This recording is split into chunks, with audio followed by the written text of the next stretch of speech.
Good morning, dear students. Welcome back to your moral science class. Today we will be starting with chapter 3, that is the presence of God. So in this chapter we will study about some important things like value taught, God makes things possible, and the life skills which will be developed are self-awareness and coping with emotions. Self-awareness means to know ourselves, okay? Like what we can do in a better way, in which all things we are good, and in which all things we need more attention. So to begin with, children, we cannot see God, but God always sees us. We are always in His high sight. He is the present everywhere. He is well aware of what we need and which all things will make us feel happy. He knows when to intervene in our lives so as to make things possible for us. It is when we keep trying and are devoted towards God. God makes things possible for us and blesses us with achievements and success. So it's clear here that we cannot see God, but God sees us and He knows that what can be done to a person to make him a better human being. Sometimes we experience tough times, isn't it? Like at present also we are having a tough time. It is during these times that we look towards God and want Him to manage things for us. If we are rock solid in our faith, God intervenes in our lives and helps us. He makes all those things become possible which actually seem impossible.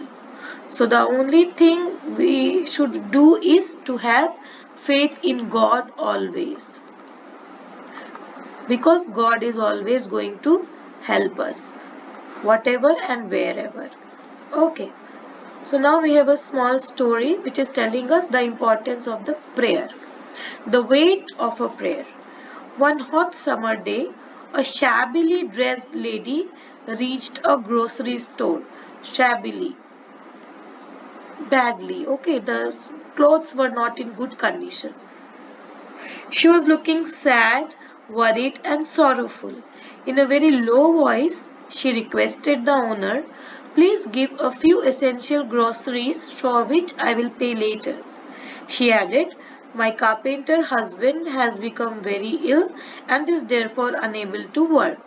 She also mentioned that her three little children were starving for food.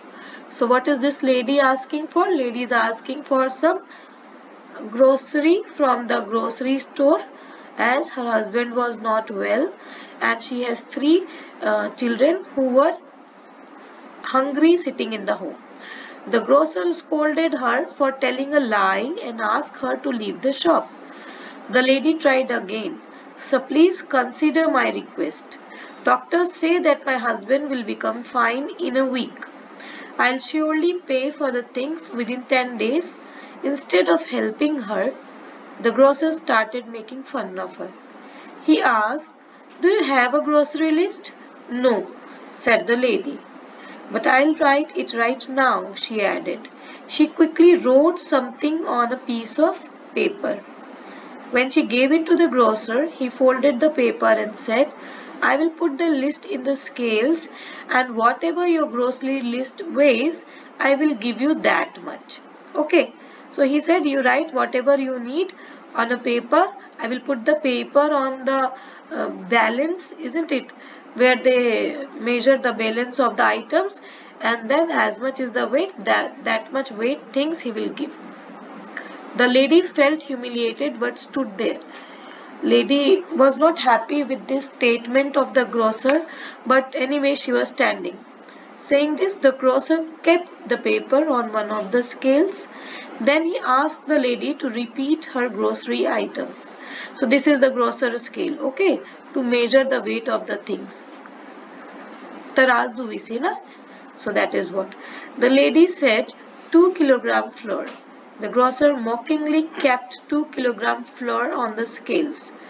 To his and the lady's amazement, the paper proved to be heavier than the flour. See? Then the grocer kept other items which the lady needed. Still, the paper proved to be heavier. So whatever things the lady was telling, the paper on which it was written became heavy. Though the grocer was looking very frustrated, he sat down quietly and made a bill for all the items. Handing the bill to the lady, he said, "Take the things, but remember, you need to pay me rupees 260 whenever you get some money in hand." The lady thanked the grocer and left the shop with some expressions of happiness on her face. The grocer was unable to believe what had happened. He picked up the paper and unfolded it. He was amazed when he saw 2 kilogram flour, 3 kilogram rice, 250 gram sugar, 1 kilogram powder milk. "Oh God, these things are essential for me. Please help me, my lord," written on the paper. The grocer kept the paper aside and started checking the scales. To his extreme surprise, he saw that a spring had come out which prevented the scales from functioning. The grocer realized the truth. He sat on his chair and whispered, "Only God knows how much a prayer weighs." So what happened actually was that his scale was not working properly because one of the needle came out. And that's how the lady got the things which she needed, because she has written a small prayer on the paper also. Days passed. After nearly a fortnight, the lady came and paid the bill in full. Fortnight is almost 14 days. Okay, 2 weeks. So children, we see that when God stands beside us, nothing remains impossible. As such, we should have complete faith in God and show our devotion and reverence by means of our prayers. That is why it is always said that we should always believe in God. We should do prayer always. So here we came to know that God is omnipresent, omnipotent and omniscient, and He is the supreme authority. Have complete faith in God. Be fully devoted towards Him. Try to strengthen your relationship with God by means of prayer. So now, as you know, the chapter is finished. A small story is there which is actually telling us the weight of the prayer. So now your homework for today will be to do this, fill in the blanks in your notebook. Next class we will do question answers. All the answers of this fill in the blanks you will get, and then we will do the question answers in the next class. That was all. Thank you. Have a nice day.